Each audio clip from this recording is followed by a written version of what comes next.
यह हज्जाज इब्न यूसुफ मौला चौथे सरकार हजरत इमाम ज़ैनुल आबिदीन अलैहिस्सलाम के ज़माने में गवर्नर हैं। अब यकीनन जो हमारे गुफ्तगू तवज्जो सुन रहे हैं उनके जहनों में एक सवाल पैदा होगा कि वो हज्जाज जिससे किसी पर भी रहम नहीं किया, जरा सी इत्तला मिल जाती थी कि अली का चाहने वाला है, चाहे शिया हो चाहे सुन्नी हो, उसको कत्ल करवा दिया जाता था, तो उसने सैयद सज्जाद को क्यों छोड़ दिया? है सवाल।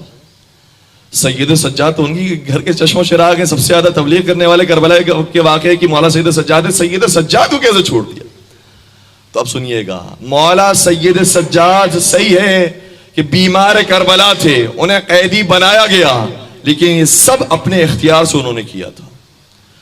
और अगर वो इख्तियार इस्तेमाल करते जो परवरदिगार ने उन्हें दिया है, तो कोई कैदी बनाने की जरूरत नहीं कर सकता।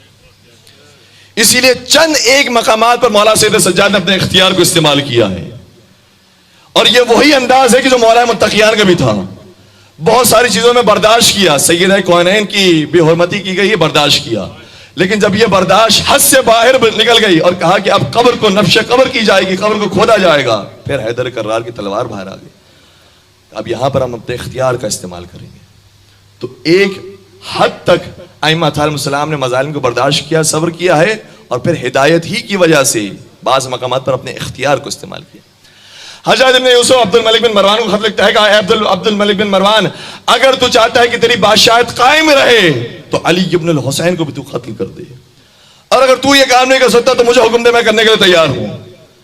अब्दुल मलिक बिन मरवान ने जवाब दिया, ए हज्जाज, इन्हें कत्ल ना करना, क्योंकि हमें मालूम है इस घराने के किसी फर्द को शहीद किया जाता है तो फिर जो साहिब इख्तिदार होता है उसकी हुकूमत चले जाती है, उसकी हुकूमत बाकी नहीं रहती, इसलिए इन्हें यह शहीद नहीं करना।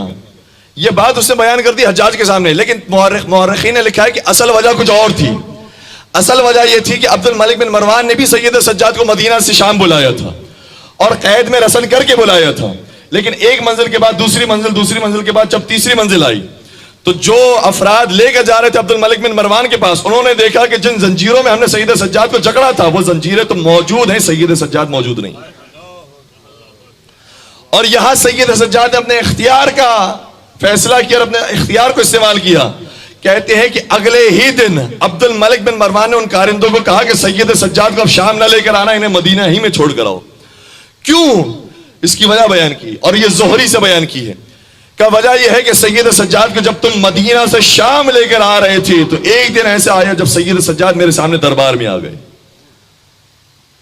और जब वो हैदर कर्रार की सूरत में, जाफर तैयार की सूरत में मेरे सामने आए हैं तो मुझ पर वो हैबत तारी हुई कि मेरा लिबास गीला हो गया। बस इससे ज्यादा तो मैं कुछ बयान नहीं कर सकता था। वो रोब सैयद सज्जाद का मुझ पर तारी हुआ कि मेरा बदन गीला हो गया, और मैंने कहा कि ए सैयद सज्जाद, आप इतना जल्दी यहां पर कैसे आ गए? आप यहां पर आकर तशरीफ फरमा होइए। सैयद सज्जाद ने कहा, खबरदार, अगर तूने हम पर मजीद जुल्म का आगाज किया तो याद रख तेरी हुक्म खत्म हो जाएगी, तेरी हुकूमत बर्बाद हो जाएगी, तो खत्म हो जाएगा, इसलिए आइंदा मुझे मदीना से ना बुलाना। मौला सैयद सज्जाद ने उसी लहजे में जवाब दिया जिस लहजे के अंदर हैदर कर्रार हाकिम वक्त को जवाब दिया करते, जिसकी वजह से अब्दुल मलिक बिन मरवान के ऊपर यह रौब तारी हुआ कि हज्जाज को कह रहा है, हज्जाज, इनके ऊपर हाथ ना उठाना वरना हमारी हुकूमत चली जाएगी। यही तो फर्क है बाकियों में और अली वालों में। किसी ने कहा था कि हमने यूं ही तो मौला नहीं कहा उनको, अली को यूं ही तो मौला नहीं कहा हमने, अली के टुकड़ों पे दोनों जहां पलते हैं। अली को यूं ही तो मौला नहीं कहा हमने, अली के टुकड़ों पे दोनों जहां पलते हैं, अली के कफ्श ही अफजल है तेरी खिलाफत से कि ये जहां भी चले राह हक पे चलते हैं।